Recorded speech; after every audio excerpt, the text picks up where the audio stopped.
Hello दोस्तों, आप लोग कैसे हैं। हम उम्मीद करते हैं आप लोग अच्छे ही होंगे। इन दिनों हम लोग संधारित्र की धारिता के ऊपर अध्ययन कर रहे हैं, यानी कि संधारित्र की जो भी धारिता थी उससे जो प्रश्न बनते थे या जो भी सवालें हमारे किताब में है वह कैसे सॉल्व की जाती है उसी पे हम लोग बातचीत कर रहे हैं। तो देखें, एक प्रश्न आपके सामने दिखाई पड़ रहा होगा आपको स्क्रीन पे। देखें क्या कहा जा रहा है कि चित्र में दर्शाए गए संयोजन की बिंदु P व N के मध्य तुल्य धारिता ज्ञात कीजिए। हाँ, यानी हमें निकालना क्या है, धारिता निकालना है। कैसी धारिता, तुल्य धारिता। अच्छा, किसके और किसके बीच में, बिंदु P और N के बीच में, यानी बिंदु P और N के मध्य में इसकी क्या धारिता होगी, यही हम लोग को पता करना है। तो आप देखें, यहां देखेंगे तो ये और ये यानी C1 व C2 किस क्रम में दिखाई पड़ रहे हैं आपको, तो C1 व C2 दिखाई पड़ रहे होंगे पार्श्व क्रम में या समांतर क्रम में। यहां समांतर क्रम में हम पहले इसको सॉल्व करेंगे। जब आप इसको समांतर क्रम में सॉल्व करेंगे तो यहां का जो आएगा मान और यहां का वह किस क्रम में बन जाएगा, श्रेणी क्रम में, और हम इन दोनों को जोड़ लेंगे। तो लिखेंगे, क्या लिखेंगे कि चित्र की सहायता से, चित्र की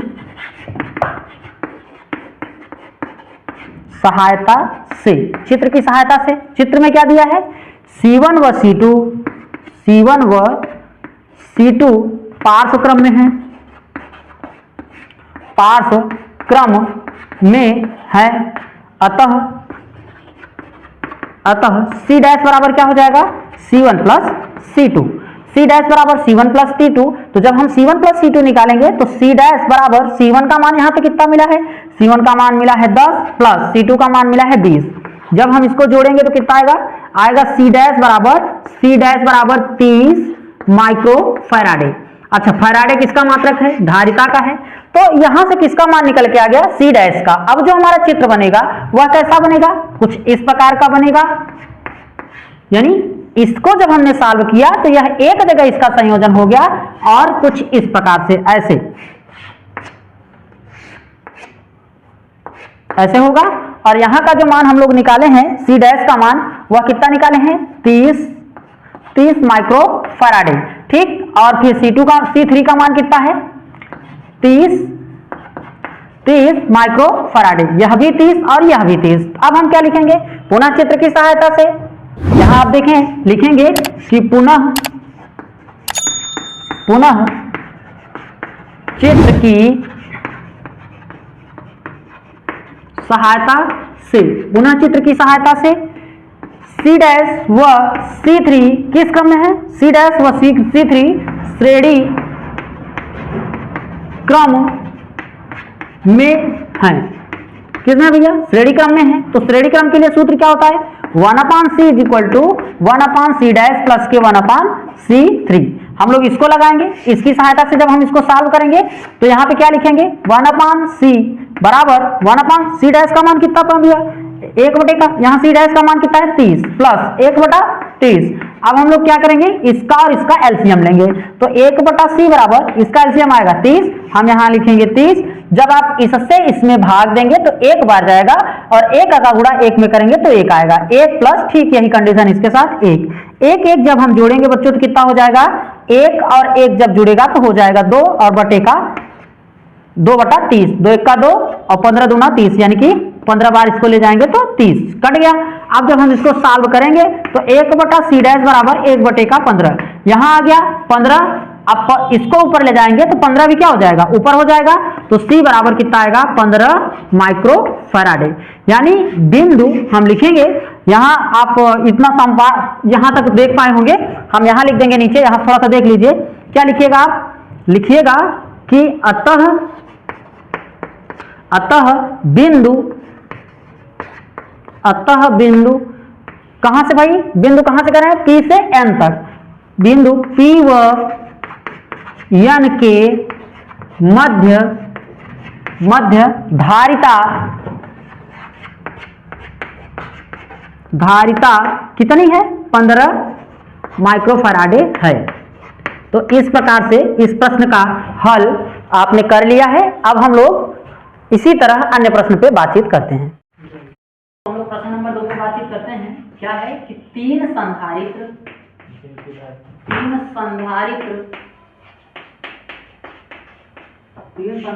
जिनकी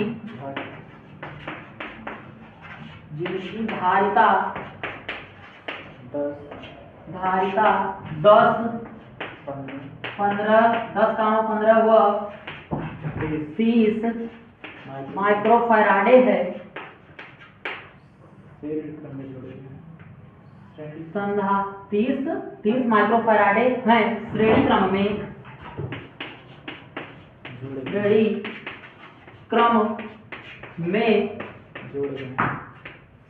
में जुड़े हैं जोड़े गए हैं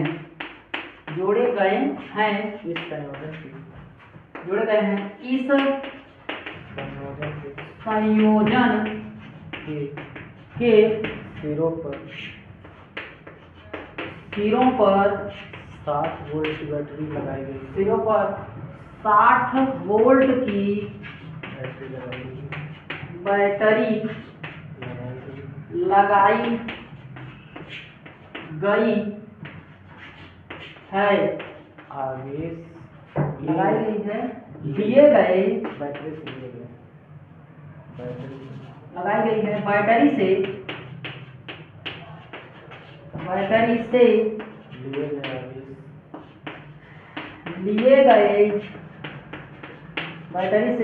लिए गए आवेश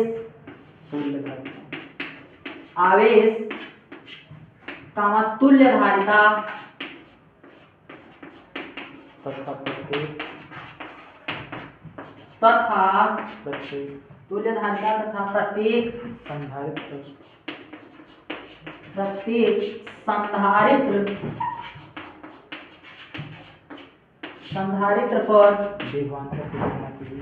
संधारित्र पर विभवांतर की गणना कीजिए।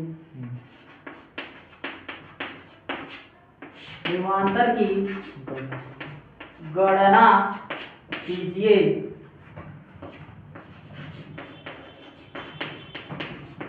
बच्चों ये आपके सामने प्रश्न नंबर 2 है लिखा हुआ। अब आप ध्यान से समझ लें इसमें क्या क्या दे रखा है। देखिए 3 संधारित्र जिनकी धारिताएं 10 15 व 30 माइक्रोफैराडे हैं। ठीक, श्रेणी क्रम में जुड़े हुए हैं। या किस क्रम में है? श्रेणी क्रम में जुड़े हुए हैं। इस संयोजन के सिरों पर 60 वोल्ट की बैटरी लगी, यानी इनके सिरों पर कितना है? 60 वोल्ट की बैटरी लगी है, लगाई गई है। बैटरी के लिए आवेश यानी कुल आवेश निकालना है हम लोग को। बैटरी के लिए तुल्य धारिता, उसकी क्या धारिता होगी वो निकालना है। और प्रत्येक संधारित्र पर विभवांतर की गणना करना है। प्रत्येक संधारित्र के लिए जो विभवमान प्राप्त होगा वह क्या होगा, इसी के बारे में हम लोग को बातचीत करना है।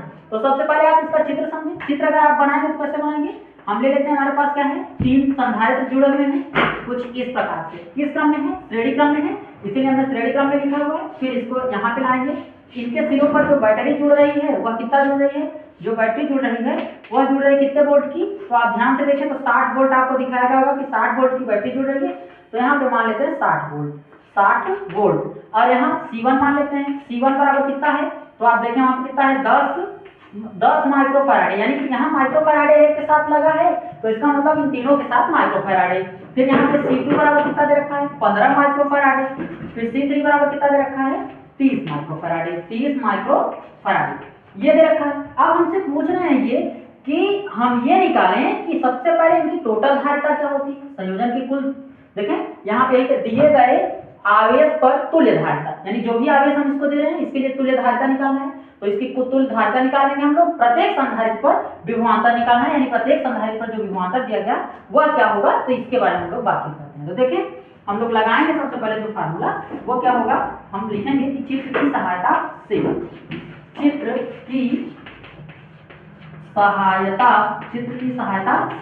अगर हम चित्र से बात करें तो क्या है, C1 कामा C2 व C3 किस क्रम में है?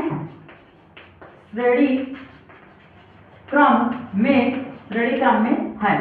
यह सब किसमें? श्रेणी क्रम के लिए जब होंगे तो फार्मूला लगाएंगे क्या, 1/C = 1/C1 + 1/C2 + 1/C3। देखिए प्रतिरोध का बिल्कुल उल्टा होता है यह।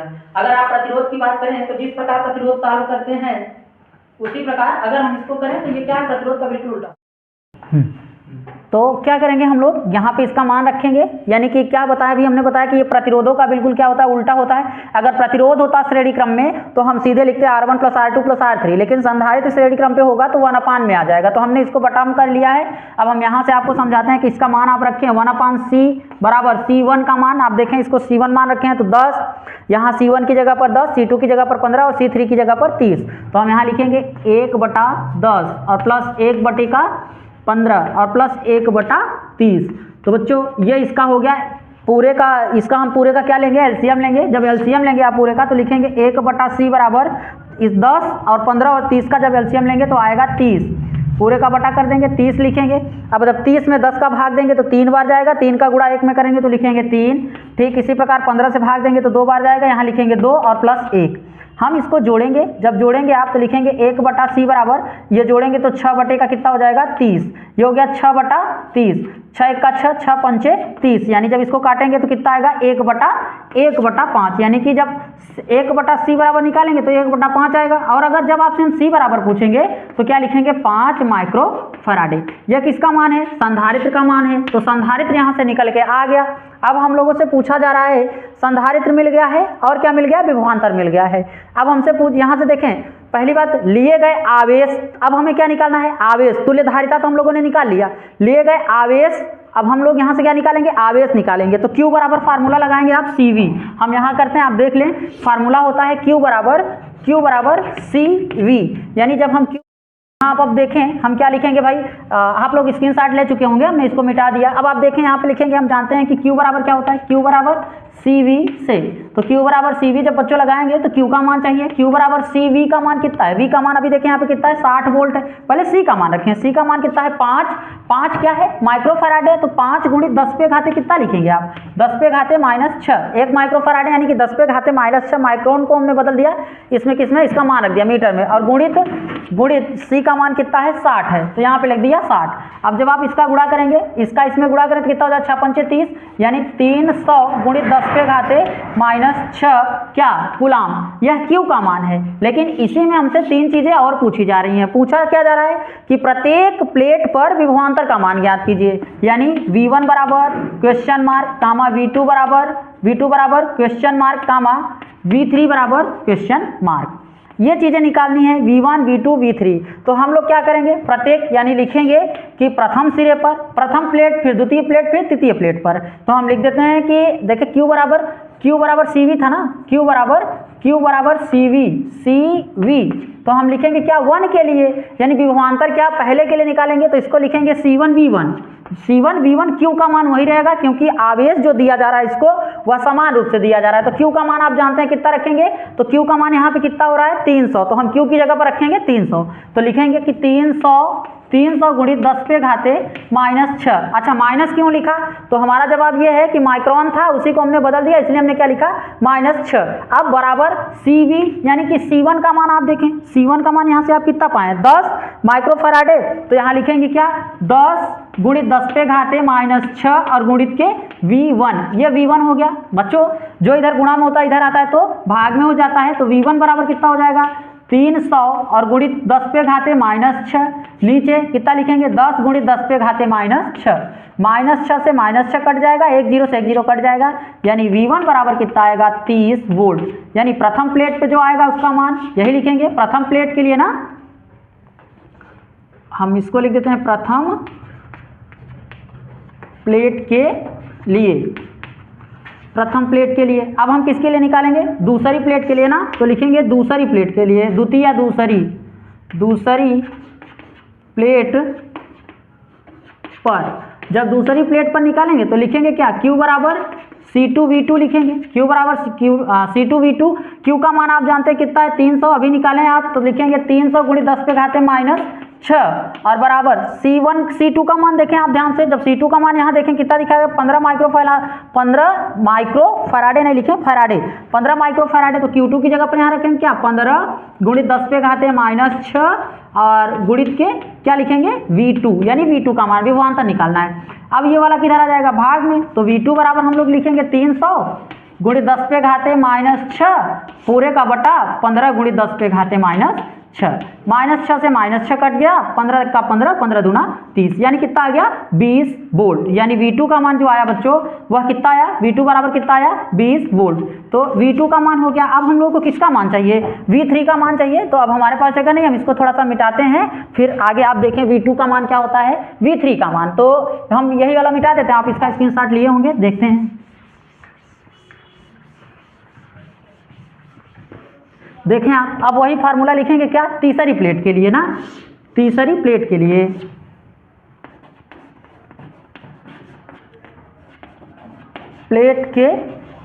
तीसरी प्लेट के लिए जब तीसरी प्लेट के लिए निकालेंगे तो क्या लिखेंगे, लिखेंगे Q बराबर C3V3। तो Q का मान आप जानते हैं अच्छे तरीके से, Q का मान कितना निकालें आप 300। तो लिखेंगे 300 गुणित 10 पे घाते -6 बराबर, यहाँ पे C3 का मान कितना पाएं, C3 का मान आप यहाँ से देखें कितना है 30 गुणित 10 पे घाते -6 और गुणित V3 है, ये इधर गुणा में इधर आए तो भाग में, तो V3 बराबर कितना हो जाएगा 300 गुणित 10 पे घाते -6 पूरे का बटा 30 और गुणित 10 पे घाते -6, -6 से -6 कैंसिल, 0 से 0 कैंसिल, 3 एक का 3, 3 एक का 3, यानी 10 3 आई 30। तो ये कितना हो गया भैया 10 आया। V3 बराबर कितना आ गया, V3 बराबर 10 वोल्ट, V3 बराबर 10 वोल्ट। तो आप देखें इस प्रकार के प्रश्न को आप ऐसे ही सॉल्व करेंगे। यहाँ पर V1 का पहले बात तो आपसे पूछा क्या पहले था, सबसे पहले पूछा था क्या कि संधारित्र निकालें, तो संधारित्र आपने निकाल दिया था, पूरा संयोजन किया था तो 5 आया था। उसके बाद आपने आवेश की कुल मात्रा निकाली, आवेश की कुल मात्रा, फिर V1 का मान निकाला, फिर V2 का मान निकाला, फिर V3 का। तो ये प्रश्न सॉल्व हो गया। अब हम लोग अन्य प्रश्नों पर बातचीत करते हैं। तो अब हम लोग प्रश्न नंबर 3 पे बातचीत करते हैं। प्रश्न नंबर 3 क्या कह रहा है हमसे, यही तो सुनते हैं। देखिए C धारिता वाले, यानी प्रश्न क्या है, C धारिता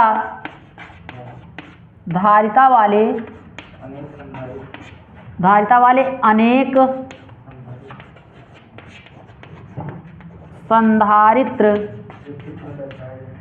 संधारित्र जो चित्र में दर्शाए गए हैं,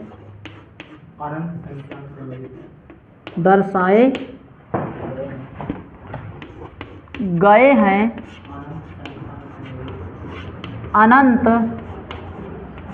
संख्या में संयोजित हैं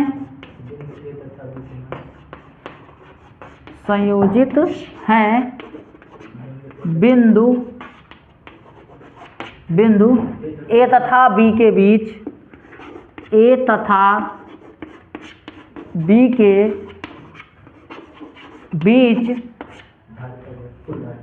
कुल धारिता ज्ञात कीजिए।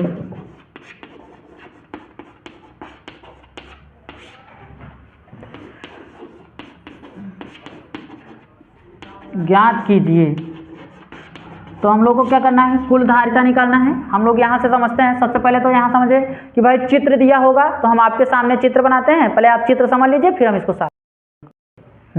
तो दोस्तों देखें, अब हम क्या करेंगे, ये पूरा चित्र दे रखा है यहाँ से यहाँ तक, यानी अनंत संधारित्र क्या है, संयोजित हैं, और इसी संयोजन के लिए हमें तुल्य क्या निकालना है, धारिता, यानी इसकी जो कुल धारिता होगी वो क्या होगी, यही हम लोग को निकालना है। तो हम लोग क्या करेंगे, देखिए जैसे अगर हम इस परिपथ को लेके चलें तो जैसे जिस प्रकार यहाँ दिखाई पड़ रहा होगा, यहाँ हर जगह दिखाई पड़ रहा है, यानी ये अनंत है।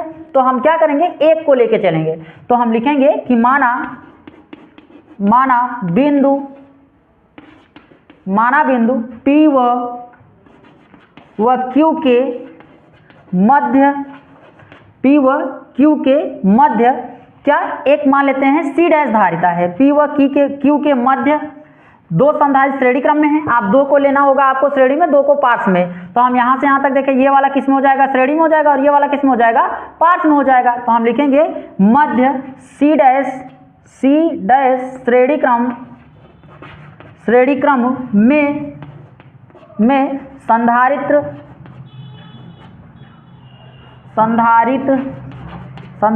संयोजित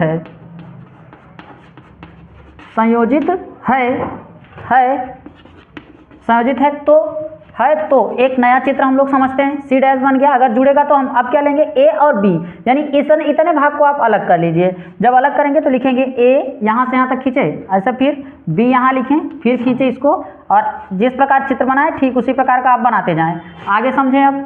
यहाँ पे क्या है, यहाँ पे एक और संधारित्र जुड़ा है और फिर इधर नीचे भी एक संधारित्र जुड़ा है ये, ठीक। तो हम मान लेते हैं ये क्या है, C है, यह भी क्या है, C है, और इसको मान लीजिए क्या है, C डैश है, क्या है, C डैश। तो हम मान लेते हैं कि जो C है, देखें आप यहाँ से C और C डैश किस क्रम में है, यह दोनों किस क्रम में है, श्रेणी क्रम में। तो उसके बाद क्या है, ये पास क्रम में। तो पहले हम लोग लिखेंगे श्रेणी क्रम के लिए, तो श्रेणी क्रम यानी कि लिखेंगे तुल्य धारिता बराबर ना, श्रेणी क्रम संयोजन, ये अलग है आप जानते रहिएगा, संयोजन के लिए जब हम यहाँ संयोजन करेंगे तो लिखेंगे क्या, इतना ही लिखेंगे, यानी कौन कौन ले रहे हैं, इसको हमने C डैश मान लिया, तो लिखेंगे कि C डबल डैश बराबर क्या लिखेंगे, C डबल डैश बराबर लिखेंगे 1 बटा C डबल डैश, 1 बटा C डबल डैश बराबर यहाँ लिखेंगे 1 बटा C1 यानी कि C बस लिखेंगे प्लस 1 बटा C डैश लिखेंगे। इसका जब आप एलसीएम लेंगे तो ये कितना हो जाएगा, 1 बटा C डबल डैश बराबर कितना हो जाएगा, 1 बटा C डबल डैश बराबर C डैश पूरे का बटा कर देते हैं, तो यहाँ हो जाएगा C plus C dash, C plus C dash. अच्छा, जब हम ये क्या है, इसको ऊपर ले जाएंगे तो ये ऊपर चला जाएगा और ये नीचे चला आएगा, तो हो जाएगा C डबल डैश बराबर C डैश और पूरे का बटा C1 C plus C dash, ये निकल के आएगा। बच्चों यह किसका है, यह किसके लिए है, सिर्फ इतने के लिए, हमने इतने का संयोजन किया था। अब इसका संयोजन करेंगे तो यानी अनंत है, तो अनंत के लिए हम लोग क्या करेंगे, n लेके चलेंगे। तो हम इतना कर चुके हैं, आप इसका स्क्रीनशॉट लें, फिर हम इसको मिटाएं तब आगे बात करते हैं। तो अब हम लोग लिखेंगे कि बिंदु A व B के मध्य कुल धारिता, यानी लिखेंगे कि बिंदु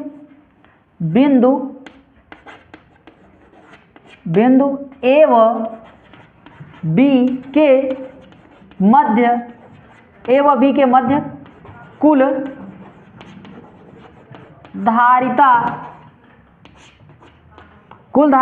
यानी अब क्या मान लेते हैं, मान लिया C dash, C triple dash है, C ट्रिपल डैश, तो C ट्रिपल डैश बराबर किस क्रम में है, अब भाई ये पास क्रम में है, धारिता किस क्रम में हो गया, पास क्रम में, तो C double dash plus C ये लिख देंगे। अब हम इसका मान रखेंगे, C डबल डैश का मान आप यहाँ से पाएं, देखें क्या है, यही है, तो यहाँ लिखेंगे क्या, C ट्रिपल डैश बराबर क्या लिखेंगे, यानी कि C डबल डैश का मान देखें वहाँ से क्या है, यहाँ लिख दीजिएगा आप C डैश पूरे का बटा C प्लस C1 और यहाँ प्लस क्या हो जाएगा, प्लस हो जाएगा C, इसका बटा कुछ नहीं, क्या मान लेंगे हम लोग, 1 मान लेंगे। अब क्या करेंगे, इसका और इसका एलसीएम लेंगे, तो C ट्रिपल डैश बराबर यहाँ हो जाएगा C प्लस C डैश पूरे का बटा कर देंगे, यहाँ पे यही रहेगा C और C डैश ना, C डैश हो जाएगा, फिर प्लस हो जाएगा और यहाँ पे इसका भाई इसमें अब जब भाग देंगे तो ये वाला कैंसिल हो जाएगा और इसका गुणा इसमें करेंगे, तो यहाँ लिखेंगे क्या, C लिख देते हैं और यहाँ लिखेंगे C प्लस C डैश, ठीक, ये हो जाएगा। अब आप आगे देखें, हम इसको मिटा रहे हैं, 1 मिनट रुक जाइए, तुरंत बताते हैं। अब देखें यहाँ पे क्या करें, आप क्या करें, इसका इसमें गुणा करें, यानी इसका इसमें गुणा करें, और अगर हम चूंकि लिख देते हैं, चूंकि C ट्रिपल डैश बराबर क्या लिख देते हैं, C डैश, ठीक। अब जहाँ पे C ट्रिपल डैश है उसकी जगह पर हम C डैश लिख देते हैं, तो C डैश बराबर ये लिखेंगे C और C डैश, फिर यहाँ प्लस इसका गुणा इसमें करें तो हो जाएगा C स्क्वायर, ये हो गया C स्क्वायर, इसका इसमें करेंगे तो क्या लिखेंगे, प्लस C डैश ना, पूरे का बटा क्या, यहाँ पे क्या है, C प्लस C डैश, इसका बटा कुछ नहीं, क्या मान लेंगे, 1, इसका अब हमको किसमें, इसमें गुणा कर देना है, इस वाले पक्ष में। तो जब आप गुणा करेंगे इसका इसमें, तो यहाँ पे लिख दीजिएगा C डैश और यहाँ कोष्टक में लिखिएगा C प्लस C डैश, ठीक, और फिर लिखिएगा इधर बराबर C dash plus C square plus C dash, ठीक, ये हो जाएगा। अब आप क्या करें, जैसे ही इतना लिख पाएंगे, अब जब इसका इसके साथ गुणा करेंगे तो क्या हो जाएगा, आप यहाँ गुणा करें तो हो जाएगा C डैश C ना, C डैश C प्लस इसका इसमें करेंगे तो C डैश स्क्वायर डैश या C डैश स्क्वायर बराबर यहाँ पे क्या हो जाएगा, C डैश फिर प्लस C स्क्वायर और यहाँ पे प्लस C डैश, एक से इसको 1 काट दीजिएगा, ये कट जाएगा, और जो अब इधर है प्लस में वो इधर आएगा तो माइनस में, तो हो जाएगा C square minus C dash का स्क्वायर फिर माइनस यहाँ पे क्या हो जाएगा C डैश बराबर 0। तो इतना साल हो गया। अब इसका हम लोग को क्या करना है, गुणनखंड बनाना है इसका। तो दोस्तों अब आगे देखें, अच्छा यहाँ आप ध्यान से देखें, जब हम इसको यहाँ पे ये वाला प्लस इधर लाएंगे तो ये इसको माइनस करना था, हमने उल्टा कर दिया है, तो इसको मिटा देते हैं। यहाँ लिखेंगे क्या, C डैश का स्क्वायर माइनस C का स्क्वायर, ये हो गया। अगर हम इसको श्रीधराचार्य के रूप में ले जाएं, यानी कि सी डैश का square minus C dash minus k C square बराबर 0। अब इसका हम लोग को गुणनखंड बनाना है, तो ऐसे इसका गुणनखंड नहीं बन पाएगा, तो हम लोग को क्या लगाना होगा, श्रीधराचार्य का सूत्र लगाना होगा। वो क्या होते हैं, minus B plus minus under root में बी स्क्वायर माइनस क्या 4ac और पूरे का बटा 2a। ये श्रीधराचार्य जी का सूत्र होता है और इसी पे आप इसका मान रखें। इसका इस समीकरण की तुलना करेंगे आप किससे करेंगे ax square plus bx plus c से। इससे ही आपको इसका तुलना करना होगा और जो मान बनेगा वही आपको यहाँ पे क्या कर देना है, रख देना है। तो हम आशा करते हैं कि यहाँ से आप कर ले जाएंगे। हम यहीं पे इसको छोड़ देते हैं, आप इतना भी लिख देंगे तो भी आपका हल हो जाएगा। तो हम लोग अगले प्रश्न पे बात करते हैं। प्रश्न नंबर 4 हमारा क्या है, सुने। कहा यह जा रहा है कि समांतर प्लेट संधारित्र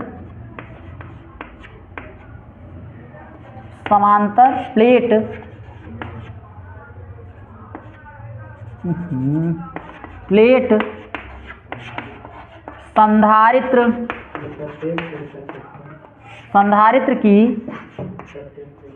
प्रत्येक प्लेट का क्षेत्रफल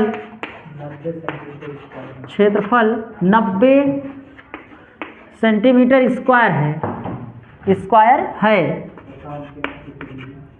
तथा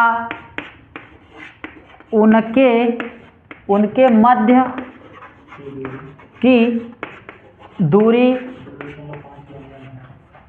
की दूरी 2.5 mm है। इसको 400 वोल्ट आपूर्ति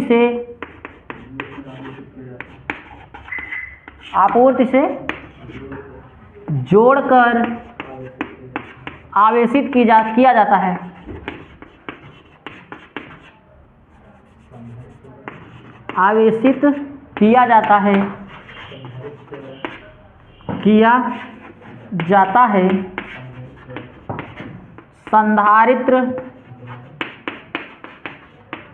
संधारित्र द्वारा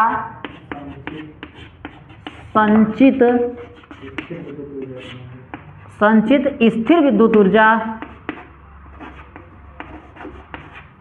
विद्युत ऊर्जा का मान ज्ञात कीजिए।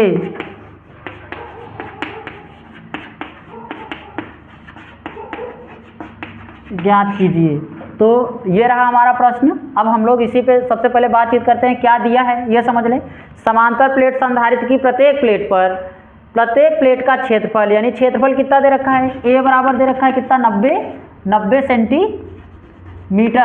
90 सेंटीमीटर स्क्वायर। तो सेंटीमीटर को हम लोग किस में बदलेंगे, मीटर में बदलेंगे। या फिर आप कुछ मत करिए, 90 सेंटीमीटर है तो आप जानते हैं इसके लिए ये क्षेत्रफल है, और क्षेत्रफल यानी कि अगर इसको फार्मूले में बदलें तो a बराबर क्या होता है, a बराबर होता है पाई आर स्क्वायर।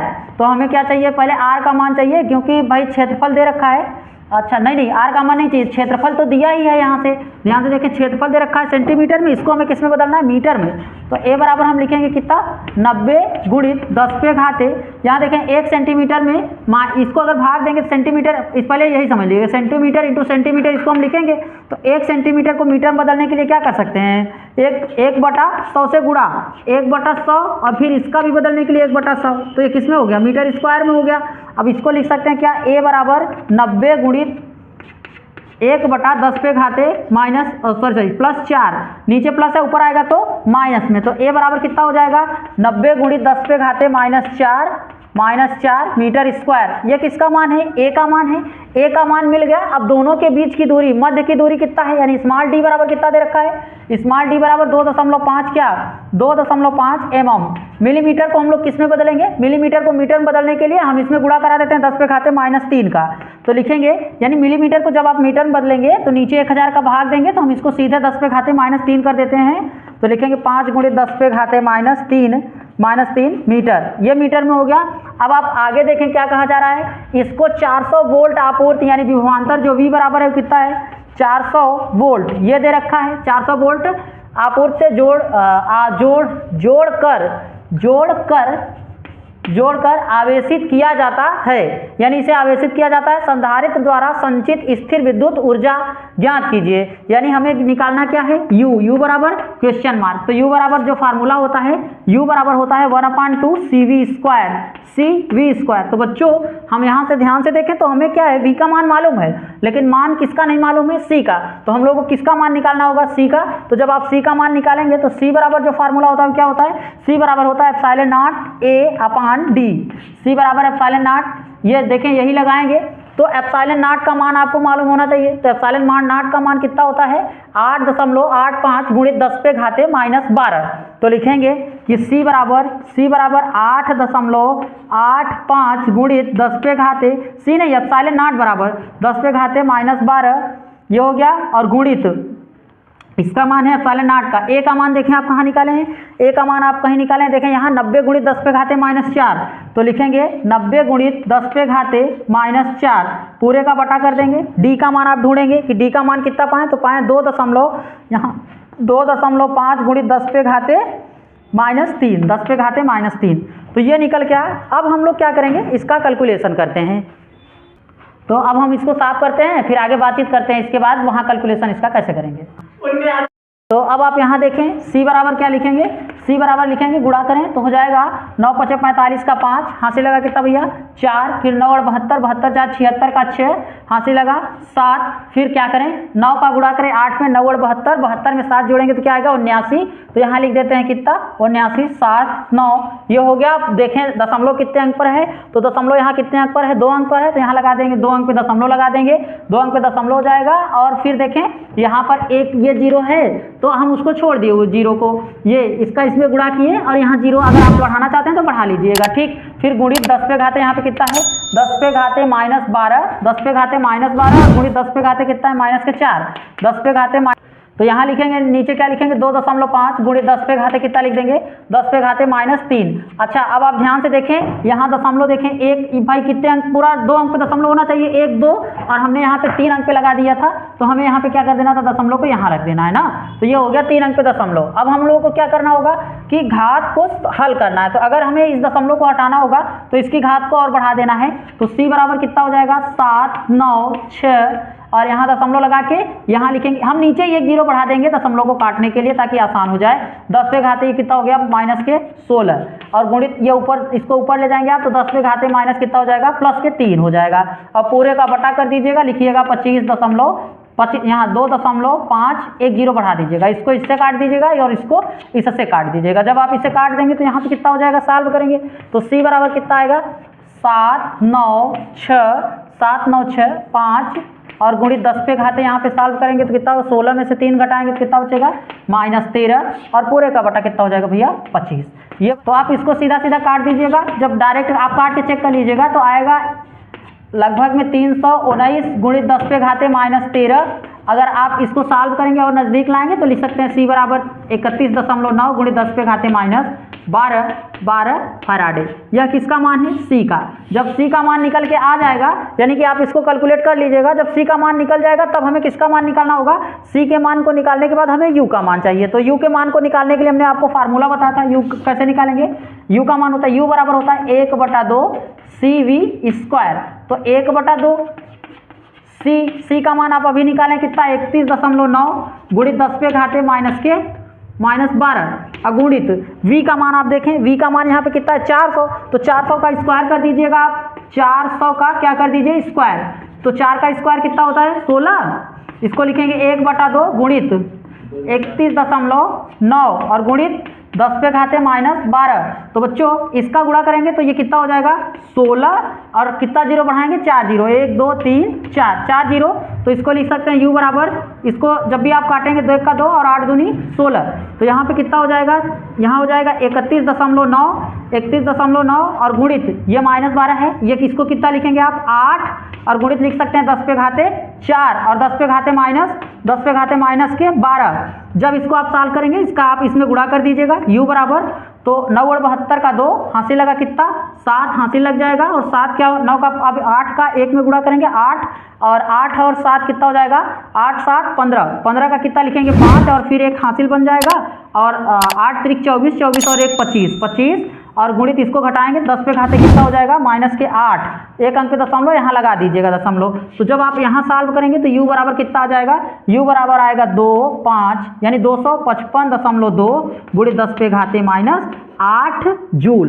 आप इतना भी लिख सकते हैं या फिर लिख सकते हैं 2 अंक आप इधर बढ़ा लीजिएगा, इसको 2 अंक यहाँ लिखेंगे तो u बराबर कितना हो जाएगा, u बराबर हो जाएगा 2.5 गुणित 10 पे घाते माइनस 6 जूल। यही हमारा क्या है आंसर है। अब हम लोग इसी प्रकार अन्य प्रश्नों पे बातचीत करते हैं।